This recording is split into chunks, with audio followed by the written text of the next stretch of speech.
과거 이집트를 포함해서 이제 근동 지역의 사람들이 길이를 잴 때 사용하던 게 여러분 뭔지 아십니까? 길이를 잴 때 여러분 그게 바로 이 파피루스라고 종이를 만드는 재료였던 파피루스라는 갈대입니다. 자, 이 파피루스라는 갈대는 대나무처럼 이렇게 마디가 있지가 않습니다. 이렇게 일자로 길게 쭉 뻗는 게 이 파피루스의 특징입니다. 그래서 이 고대 사람들은 이 파피루스 줄기를 잘라다가 뭐로 만들었냐? 자로 만들었습니다. 자. 이렇게 길이를 잴 때 쓰는 자. 그래서 이 파피루스 그 자를 가르쳐서 뭐라고 불렀냐면 카논이라고 불렀습니다. 카논. 자, 그래서 시간이 좀 지나면서 이 카논이라는 말이 단순히 처음에는 자였는데 이게 시간이 지남에 따라서 이 카논이라는 말이 기준 또는 뭐 규칙, 뭐 표준 이런 의미로 나중에 좀 더 후대에 사용되게 되었습니다. 초기 기독교, 처음 기독교가 예수님 승천하신 이후에 초대 교회들이 세워지게 되면서 당시에 많은 성경들이 읽혀졌습니다. 요즘처럼 이렇게 한 권으로 딱 된 것이 아니라 뭐 복음서도 복음서대로, 바울의 서신서는 서신서대로, 또 계시록은 계시록대로 이렇게 사람들의 필사가 되어서 많은 사람들에게 이렇게 회람되었어요. 여러 사람들이 돌려 읽을 수 있도록. 자, 그러다 보니까 뭐가 사도들이 쓴 성경인지, 왜냐하면 그 안에 자신의 생각을 담아서 자신이 원하는 내용들을 막 적은 성경처럼 보이는 가짜들이 끼어들기 시작했습니다. 자, 그러다 보니까 무엇이 하나님의 말씀인 성경인지 뭐가 가짜인지를 구별해야 됐어요. 그래서 초대교회 교부들이 함께 모여서 모든 문서들, 성경들을 다 검토하고 진짜 신앙의 기준이 될 수 있는 성경, 그 66권을 다 모았습니다. 그래서 그 66권을 가르쳐서 이것이 성경이다 라고 부르기 시작을 했습니다. 자, 우리는 그 정리된 성경을 다른 말로 무엇이라고 부르냐? 정경이라고 부릅니다. 정경. 자, 정경은 뭐냐? 모든 것의 기준이 된다라는 뜻입니다. 그래서 이 정경이라는 말을 앞에서 살펴본 그 단어를 씁니다. 카논이라고 불렀어요. 정경을 가르쳐서 카논이라고 불렀습니다. 하나님의 말씀이 우리의 기준이다라는 뜻입니다. 여러분, 성경, 즉 하나님의 말씀이 우리 모든 성도들의 삶의 기준인 것을 믿으시기를 바랍니다. 여러분, 우리는 그 말씀, 하나님의 말씀을 따라 하나님의 말씀을 쫓아 우리의 삶을 하나님의 말씀에 비추어가며 살아갑니다. 때문에 우리가 선택하는 것, 우리가 결정하는 것, 우리의 삶의 모든 길의 기준이 뭐냐? 하나님의 말씀이에요. 자, 그런데 여러분에게 한번 이 시간 질문을 한번 해볼까요? 여러분은 모든 일에, 내 매사에 그 일이 크든지 작든지 그 일이 어떤 일이든지 그 모든 일이 하나님의 말씀을 기준으로 해서 여러분 그것을 결정하고 계십니까? 여러분 그것을 선택하고 계세요? 여러분 하나님의 말씀을 기준으로 여러분 살고 계십니까? 여러분 앞에서 분명히 하나님의 말씀이 내 삶의 기준이라고 했는데, 그러면 모든 일에 하나님의 말씀을 기준으로 정말 그렇게 살고 있는가? 라고 내 스스로에게 질문을 해보니까 자신이 없는 겁니다. 왜 그렇습니까? 우리의 삶이 하나님의 말씀에 비추어서 하나님의 말씀을 기준 삼아 살려고 했는데, 살고 싶은데 그것을 방해하는 것들이 참 많습니다. 내 삶을 붙들고 아주 쥐고 흔드는 것들이 참 많아요. 여러분, 성도로 살아가는 것이 참 만만하지가 않습니다. 어려워요.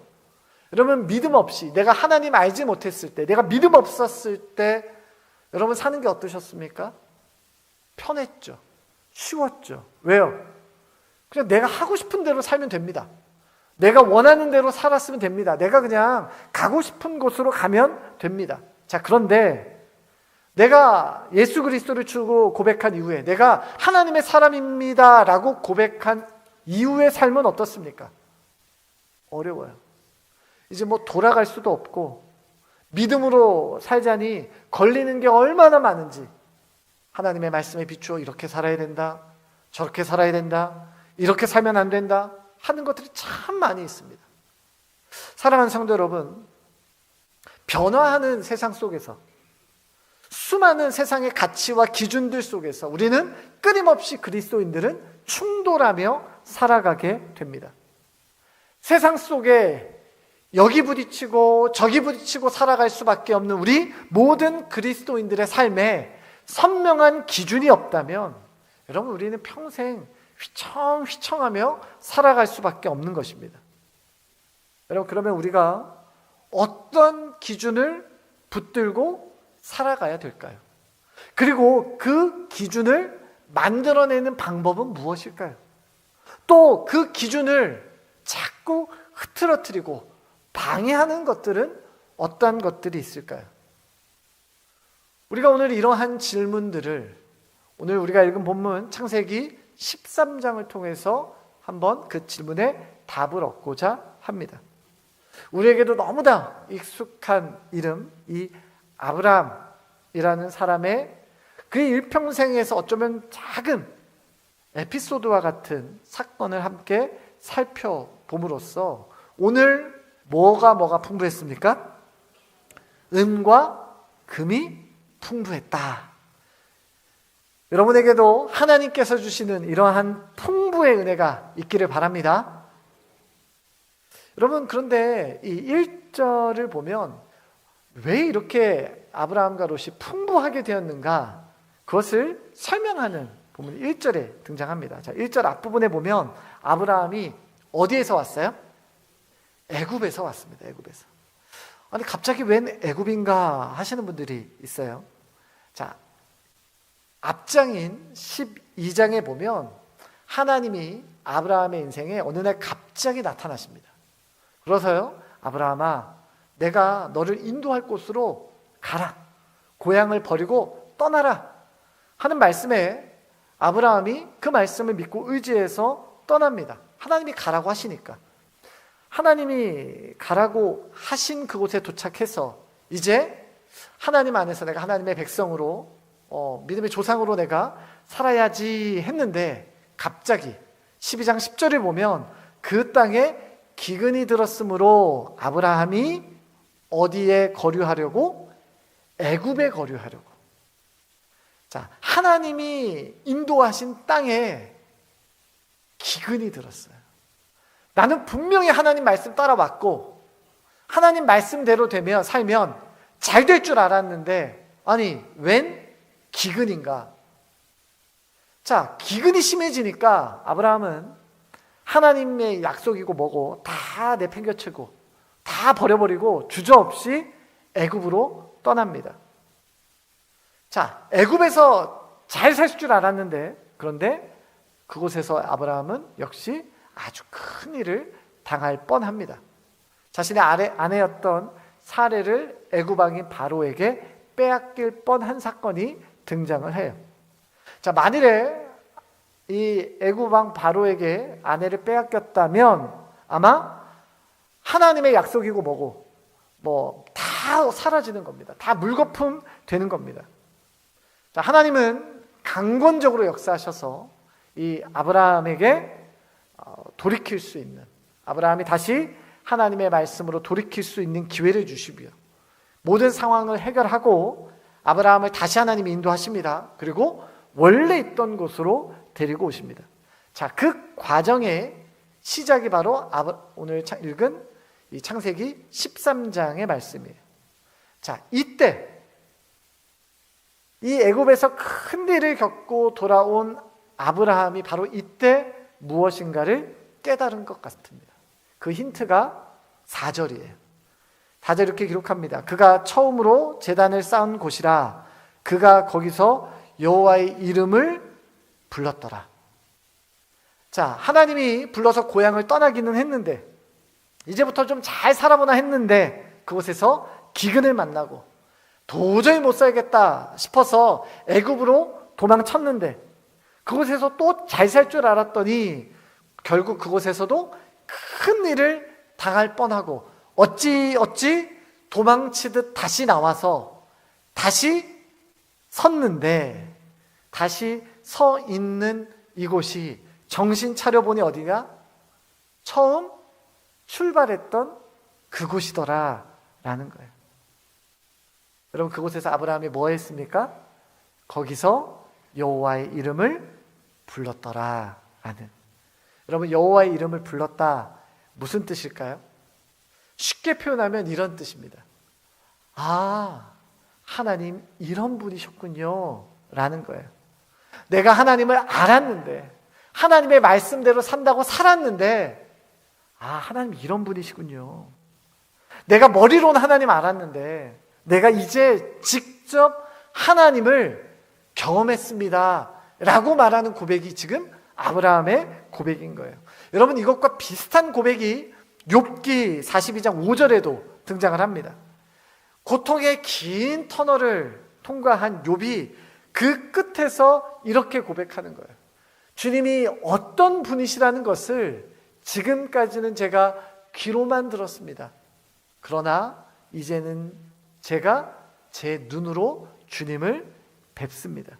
여러분, 제가 제 눈으로 주님을 뵙습니다. 여러분, 이 말이 무슨 말입니까?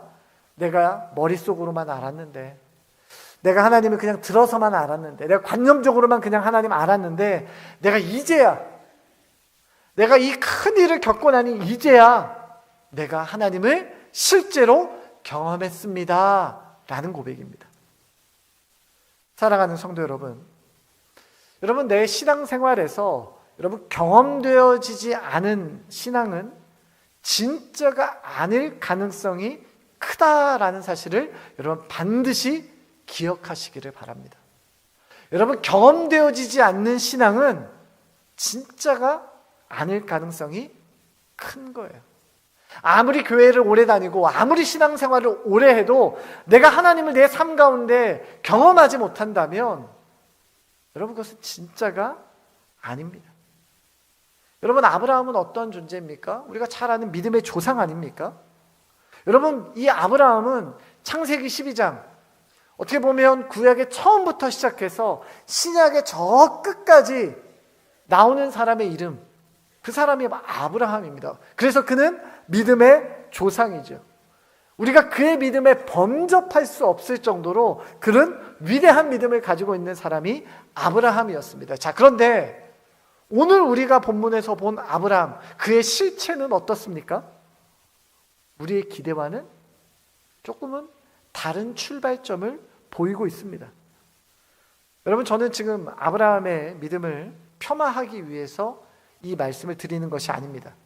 여러분, 제가 이 말씀을 드리는 이유는 우리의 신앙을 너무 높게, 마치 아브라함과 같은 믿음, 너무 신앙의 기준을 높게 잡은 나머지 아브라함에 비하면 나는 멀었어, 나는 안 돼, 이 나까짓게 이게 무슨 믿음이라고 여러분 이렇게 생각하지 마시라고 이 말씀을 드리는 거예요. 여러분, 믿음이라는 것은 무엇입니까? 여러분, 믿음이라는 건 조금씩 자라나는 것이 정상이에요. 여러분, 믿음이 한 번에 훅 자라지 않습니다. 어느 날 갑자기 없던 믿음이 100점짜리 믿음으로 자라지 않는다라는 얘기예요.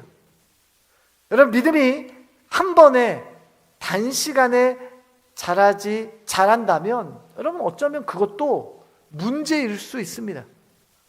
여러분, 믿음이 단순히 머리만 커지는 것이 믿음이 아니에요.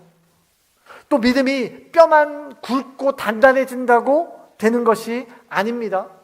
믿음이라는 것은 뭐예요? 균형 있게 성장하고 자라는 것이 바로 믿음이에요. 함께 균형 있게 자라가는 것이 믿음입니다. 여러분, 어떻게 자라는 것이 가능합니까? 하나님을 내 삶에 조금씩 경험함으로 자라가는 것입니다. 여러분, 내 신앙이 너무 더디 자라나? 내 신앙이 너무 성장이 더디나? 여러분 이거 염려하실 필요가 없습니다. 여러분 오늘 본문에 보면 아브라함 역시 하나님께서 막 하늘에서 믿음을 부어주셔서 그의 믿음이 자라게 된 것이 아니에요. 그가 그래서 믿음의 조상이 된 것이 아닙니다. 아브라함은 너무도 연약한 모습으로, 보잘것없는 모습으로 바람으로 휙 불면 그의 믿음이 온데간데 없이 날아가 버리는 그런 연약한 믿음의 모습으로 그의 믿음의 걸음을 시작했습니다. 그가 믿음의 과정을 거치면서 성실하게 조급하지 않게 그 믿음의 과정을 밟아간 것입니다. 마치 나무태와 같습니다. 여러분 나무를 절단해 보면 나무태가, 나이테가 있죠. 나이테. 여러분 나이테가 어떻게 만들어지는지 아십니까? 나무의 나이테가, 나무가 봄과 여름이 되면 빠르게 성장을 합니다. 그래서 맑고 연한 조직을 두껍게 만들고요. 또 가을과 겨울이 되면 성장 속도가 느려져서 어둡고 좁고 단단한 조직을 만듭니다. 그래서 1년이 지났을 때 하나의 나이테가 만들어지는 거 아닙니까? 여러분 그 나이테를 보고서 나무의 수령을 알 수 있게 되는 것입니다. 여러분 신앙생활도 똑같습니다. 하나님 앞에서 거룩하고 진실하게 살았던 경험, 내가 하나님 앞에서 정말 뜨겁게 주님과 교제했던 그 시간이 우리에게 있습니다. 그런데 때로는 어때요? 신앙생활하면 넘어질 때도 있고 쓰러질 때도 있고 긴 고난의 터널을 통과할 때도 있고 심지어는 나 더 이상 믿음 없습니다, 나 하나님 안 믿습니다 하며 하나님에게서 떠났던 오랜 시간들이 있을 수도 있습니다. 오랜 시간 믿음에서 떠났다, 갈등하며 그곳에서 다시 이제 신앙의 줄을 붙잡고 살아가는 분들도 계시고요. 코로나를 보내면서 오랫동안 교회 출석하지 않으셨다가 다시 오시는 분들도 계십니다. 자, 그런 것들이 다 무엇인가? 아유, 내가 숨기고 싶고 나에게 있어서 부끄러웠던 시절, 여러분 그것이 아니죠. 그런 게 다 무엇이 됩니까? 내 영적인, 내 신앙의 나이테가 되어서 내 영혼의 자국을 만들어내는 것입니다. 그 자국을 돌아보면서 내 신앙의 역사를 돌아볼 수 있게 되는 것이에요. 여러분 바울은 갈라디아서 6장 17절에 이렇게 표현합니다. 내가 내 몸에 누구의 흔적을 가지고 있노라? 예수의 흔적을 가지고 있다라고 바울은 이야기합니다. 예수의 흔적 무엇입니까? 예수 그리스도로 인하여서 울며 웃으며 살아갔던 나의 인생의 역사가, 내 삶의 역사가 내 안에 새겨져 있다라는 거예요.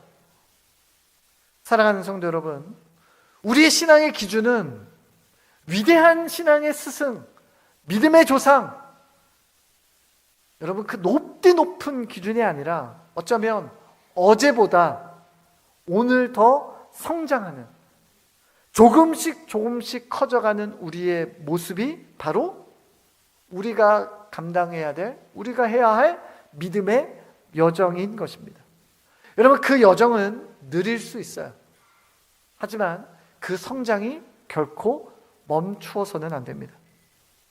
우리가 성장하기 위해서, 내가 믿음 안에 성장하기 위해서 부단히 노력할 때 우리는 조금씩 변화되어 가는 삶을 살아가게 되는 것입니다.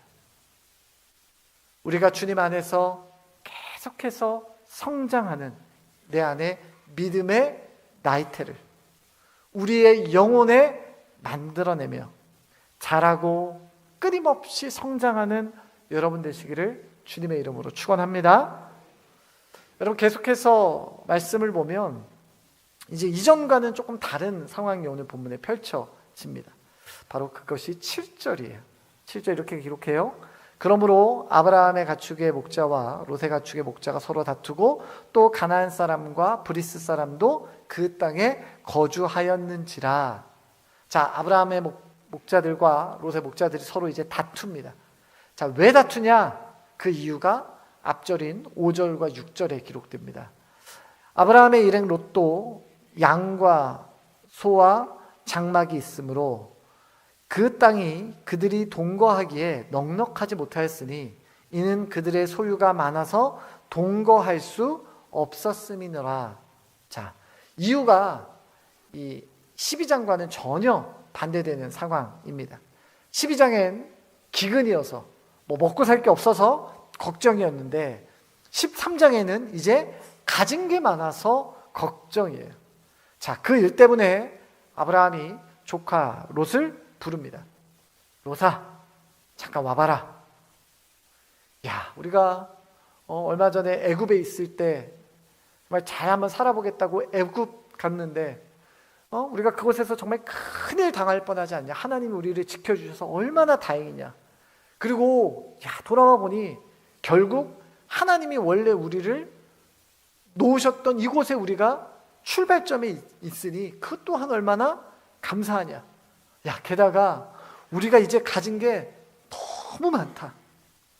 심지어는 얼마나 많은지 너희 목자와 내 목자가 서로 다투는 소리가 내 귀까지 들리는구나.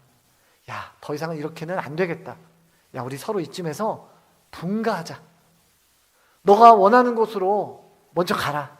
너가 왼쪽으로 가면 나 오른쪽으로 가고, 너가 오른쪽으로 가면 내가 왼쪽 가겠다. 롯이 이 말을 듣고, 아이고 숙부님 무슨 말입니까? 제가 숙부님이 당연히 먼저 하셔야죠. 저는 아무 데나 가도 됩니다. 먼저 가십시오. 제가 반대쪽으로 가겠습니다. 라고 말해야 되는데, 그것이 기본 예인데 오늘 이 롯이 개념이 좀 없었던 것 같습니다. 10절에 이렇게 기록합니다. 이에 롯이 눈을 들어 요단 지역을 바라본즉 소알까지 온 땅에 물이 넉넉하니 여호와께서 소돔과 고모라를 멸하시기 전이었으므로 여호와의 동산 같고 애굽 땅과 같았더라.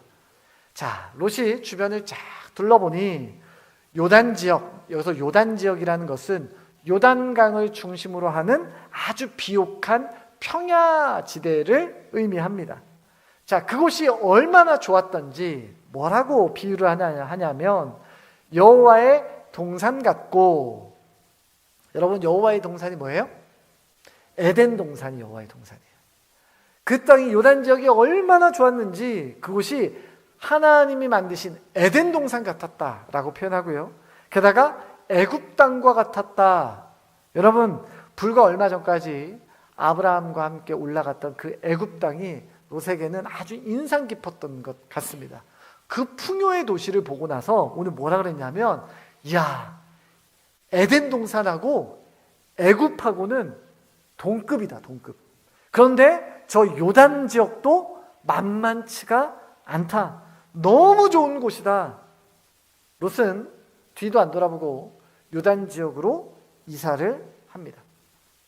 자, 그런데 여기 오늘 본문을 보다 보면 조금 마음에 찝찝한 표현들이 있습니다. 자, 10절 중간에 보면 여호와께서 소돔과 고모라를 어떻게 하시기 전이었어요? 멸하시기 전이었다라고 기록하고 있어요. 자, 여기서 우리가 알 수 있는 것, 가장 먼저는 뭐냐? 소돔과 고모라는 어느 지역에 있었냐?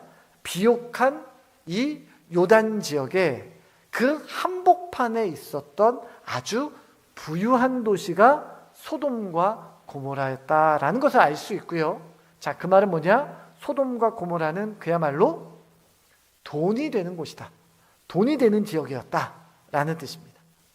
자, 두 번째, 롯은 그곳이 돈이 될 뿐만 아니라 아주 부유한 도시라는 동시에 죄악이 가득한 곳이었다라는 것을 그도 역시 알고 있었다라는 거예요.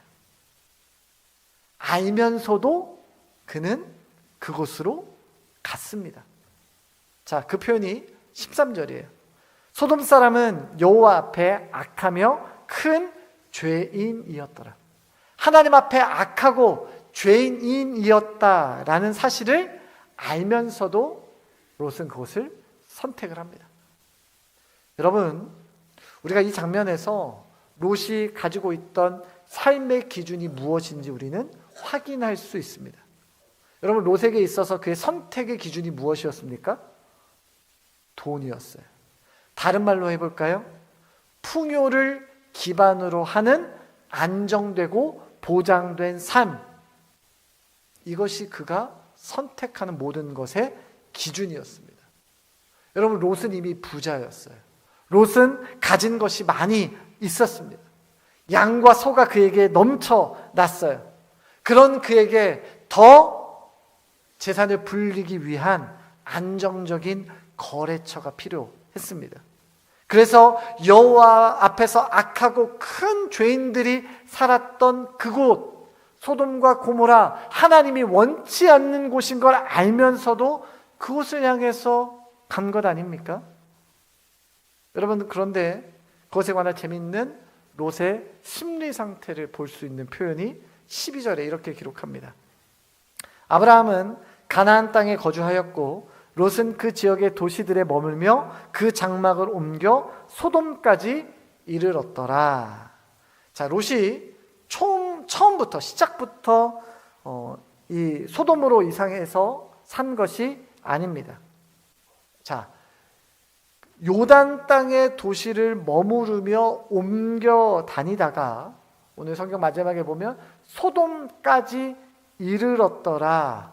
여러분, 이 같은 본문을 새번역 성경에서는 어떻게 번역하냐면 롯은 평지의 여러 성읍들을 돌아다니면서 살다가 소돔 가까이에 이르러서 자리를 잡았다 라고 번역합니다. 자, 지금 롯이 소돔 안에 살고 있어요? 아니면 소돔 밖에 살고 있어요? 소돔 밖에 살고 있어요. 보세요. 소돔 가까이에 이르러서 자리를 잡았지 소돔 안에서 그는 살고 있지 않습니다. 소돔 가까이 그 근처에서 거주지를 잡습니다. 이유가 뭐예요? 롯도 압니다. 뭐예요? 소돔이 어떤 곳인지를 알아요. 안정적으로 돈벌이가 될 수 있기는 하지만 그 안에는 하나님이 보시기에 악하고 큰 죄들이 많은 곳이기 때문에 막상 그곳으로 들어가자니 찜찜해서 들어가지는 않고 그 근처까지 가서 자리를 잡는 거예요. 원래 처음에 소돔 근처도 아니었어요. 요단 지역의 평화를 옮기다가 지금 어디까지 갔어요? 소돔 근처까지 갔어요. 자, 그런데 한 장을 넘어 우리 14장을 보면 14장 12절엔 이렇게 기록합니다. 소돔에 거주하는 아브라함의 조카 롯도 사로잡고 그 재물까지 노략하여 갔더라. 자, 지금 14장에 보니 롯이 어디에 있어요? 소돔에 어떻게 하고 있어요? 거주하고 있어요. 분명히 소돔 근처에 살았는데 14장엔 그가 소돔 안에 삽니다. 좀 더 넘어가 볼까요? 19장입니다. 19장 1절엔 이렇게 기록합니다. 저녁 때에 그 두 천사가 소돔에 이르니 마침 롯이 소돔 성문에 앉아 있다가 그들을 보고 일어나 영접하고 땅에 엎드려 절하며. 지금은 롯이 어디에 앉아 있어요? 소돔 성문에 앉아 있어요. 여러분, 당시에 성문에 앉아 있는 사람들은 그저 쉬려고 시간이 남아서 거기에 앉아 있는 것이 아닙니다. 여러분, 성문에 앉아 있을 수 있는 몇 가지 부류가 있습니다. 아무나 앉아 있는 게 아닙니다. 자, 성문에 앉아 있을 수 있는 사람은 어떤 사람들이었냐? 가장 먼저는 정치적인 권력이 갖고 있는 사람. 그러니까 정치력이 있는 사람이 성문에 앉아 있을 수 있고요. 두 번째는 소돔에서 가장 부자, 제일 돈 많은 사람이 성문에 앉아 있습니다. 그 이유는 뭐냐? 나그네들이 성으로 들어왔을 때 가장 부자들은 그 나그네들을 집으로 초대합니다. 그리고 나그네들을 잘 대접해줘요. 그 나그네를 대접하는 게 바로 뭐냐? 부의 상징이었어요. 내가 이만큼 산다 하는 게 나그네를 대접하는 겁니다. 그래서 각 부자들은 나그네가 오기를 기다리며 성문 앞에 앉아서 앉아 있는 겁니다. 자, 또 성문에 앉아 있을 수 있는 사람이 한 사람 더 있는데 그 사람 바로 재판장들이 앉아 있습니다. 그래서 뭔가를 송사하거나 재판할 일이 있으면 사람들은 성문에 가서 그곳에서 재판장을 찾습니다. 여러분, 지금 롯이 소돔 근처에서, 소돔 안에서, 그리고 지금은 소돔 성 문 앞에 앉아 있습니다. 뭐예요? 그가 돈을 많이 벌어 유력자가 되어 있거나 혹은 그가 그 사람들의 재판장이 되어, 재판관이 되어 그곳에 앉아 있는 것입니다. 여러분, 롯의 처음 출발이 어땠는지 여러분 기억나십니까? 하나님 앞에서 악하고 큰 죄인이었던 그 소돔, 가까이 가기는 좀 그래서 멀찍이 떨어져 그저 그냥 경제적인 이익, 그냥 돈만 벌면 되겠지 했는데 시간이 지나면서 어떻게 해요? 점점 소돔 안으로 자리를 잡게 되는 것입니다. 그리고 결국 소돔에서 영향력 있는 인물이 되어 있는 거예요. 여러분, 악은 어떻습니까? 죄는 어떻습니까? 점점점 우리를 끌어당기는 힘이 있는 것이 바로 죄입니다. 나는 아니야, 나는 그렇게까지는 아니야 했지만 결국 우리를 끌어당겨 우리를 죄악의 한복판에 세워놓고자 하는 것이 바로 죄의 특징이에요. 여러분, 악은 이렇게 끊임없이 우리를 끌어당깁니다. 그렇게까지는 아니었는데, 내가 의도한 건 아니었는데 어느샌가 악의 그 한복판에서 서게 되어 있는 경우가 우리 삶에 너무도 많다라는 거예요. 여러분, 우리의 영혼의 기준이 바뀌면 우리는 전혀 다른 곳을 향해 갈 수밖에 없는 존재가 됩니다. 여러분, 그리스도인이다라는 타이틀을 가지고 있지만 우리의 삶의 기준이 세상의 가치에 그저 세상의 가치를 두고 살아간다면 우리는 그런 그리스도인들을 세속적 그리스도인이다라고 합니다. 여러분, 우리는 세상 속에 사는 그리스도인이지 세상과 같은 그리스도인이 아닙니다. 여러분, 우리는 세상을 변화시킬 존재들이지 세상 안에서 변질되어가는 사람이 되어서는 안 되는 존재들입니다. 여러분, 삼투압이라는 얘기 들어보셨습니까? 농도가 다른 두 물질 사이를 분리해 놓고 작은 막을 설치해도 결국 농도가 짙은 곳에서 농도가 낮은 곳으로 이동하는 것을 삼투압이라고 합니다. 여러분, 영적으로도 이런 삼투압 현상이 일어나는 거 아닙니까? 우리는 세상과 접촉하며 살아가는 그리스도인들이지 세상 속에 그들과 섞여서 세상의 흐름에 맞춰서 세상의 기준을 따라 살아가는 그리스도인이 아닙니다. 여러분, 그렇다면 우리는 얼마나 높은 영적인 농도를 유지하고 있습니까? 여러분, 우리의 영적인 농도, 우리의 신앙의 농도, 우리의 믿음의 농도가 세상에서 밀릴 때 우리는 그저 이도저도 아닌 그저 그냥 밍밍한 신앙인이 되고 마는 것입니다. 여러분, 다니엘 기억하십니까? 느부갓네살 왕의 명령을 어기고 왕의 음식을 거절했던 다니엘 1장 8절, 너무도 유명한 말씀이죠. 이렇게 기록합니다. 다니엘은 뜻을 정하여 왕의 음식과 그가 마시는 포도주로 자기를 더럽히지 아니하리라 하고, 다니엘은 세상이 자신에게 찾아오는 그 도전에, 세상이 나에게 주는 그 어떠한 압력에도 밀리지 않는 영적인 농도, 하나님 앞에서 그 믿음의 농도를 끊임없이 유지하려고 했었던 인물이 바로 다니엘 아닙니까? 그 다니엘의 그 결단을 표현하는 표현이 다니엘은 뜻을 정하여라는 거예요. 하나님께 기준을 정하여라는 거예요. 타협하지 않고 포기하지 않는 기준을 하나님께 두겠다라는 겁니다. 내 마음 흘러가는 대로, 내 기준, 내가 원하는 대로, 내가 하고 싶은 대로 그것을 목표 삼아 살지 않겠다라는 것이 다니엘입니다. 사랑하는 성도 여러분, 우리도 마찬가지입니다. 내 모든 영적인 기준은 하나님께로 향하고 내가 세상의 그 무엇과도 타협하지 않겠습니다 라는 결단이 우리에게 필요한 것입니다.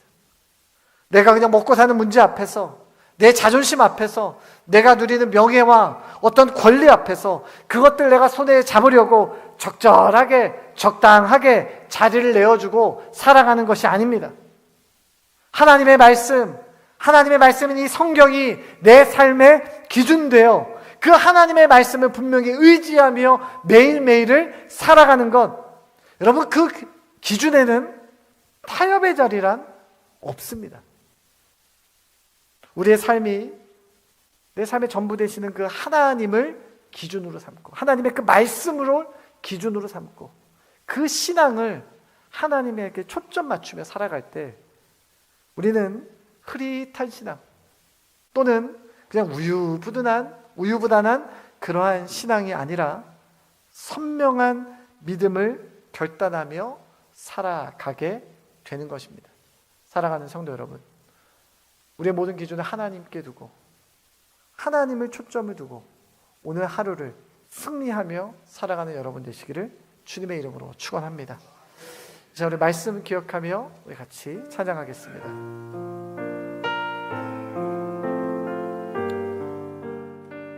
우리는 연약할지라도 우리에게 은혜를 부어주시고 힘주시는 그 하나님, 이 시간 우리 찬양합니다. 주여 우린 연약합니다. 우린 오늘을 힘겨워합니다. 주 뜻 이루며 살기에 부족합니다. 우린 연약합니다. 주여 우린 넘어집니다. 주여 우린 넘어집니다. 오늘 하루 또 실수합니다. 주의 긍휼을 구하는 죄인입니다. 주만 바라봅니다. 한없는 주님의 은혜, 한없는 주님의 은혜 온 세상 위에 넘칩니다. 가릴 수 없는 주 영광 온 땅 위에 충만합니다. 주님만이 길이 오니 우린 그 길 따라갑니다. 그날에 우리 이루신 주는 완전합니다.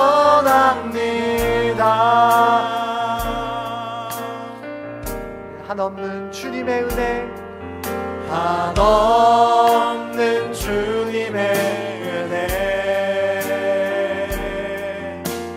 온 세상 위에 넘칩니다. 가릴 수 없는 주 영광 온 땅 위에 충만합니다. 주님만이 길이 오니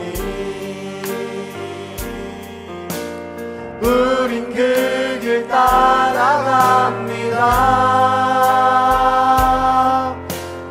그날에 우리 이루신 주는 완전합니다. 다시 한번 합시다. 한없는 주님의 은혜, 한없는 주님의 은혜 온 세상 위에 넘칩니다. 가릴 수 없는 주 영광 온 땅 위에 충만합니다. 주님만이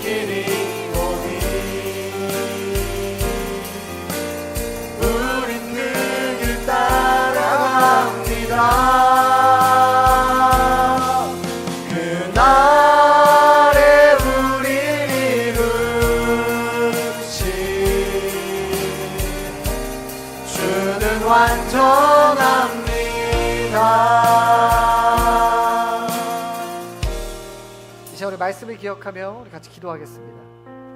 여러분, 우리의 신앙은 믿는 그 순간 완성되는 것이 아닙니다. 하나님을 내 삶의 목표로 꾸준히 성장해가는 과정을 밟는 것입니다. 여러분, 믿음의 여정에 지름길은 없습니다. 매일매일 순간순간 하나님과 동행하는 삶을 살아가는 것입니다. 그리고 그 하나님을 내 삶의 기준으로 삼고 타협하지 않는 것입니다. 주님, 우리 모든 가창교회 성도들이 세상에서 때로는 쓰러지고 넘어질지라도 다시 일어날 수 있는 힘을, 그 능력을 우리에게 허락하여 주시옵소서. 삶에서 믿음의 흔적들을 만들어내며 더욱 성장하는 그리스도인이 되게 하여 주시옵소서.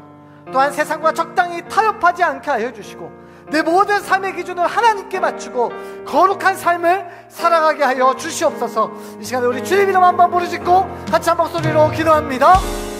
주여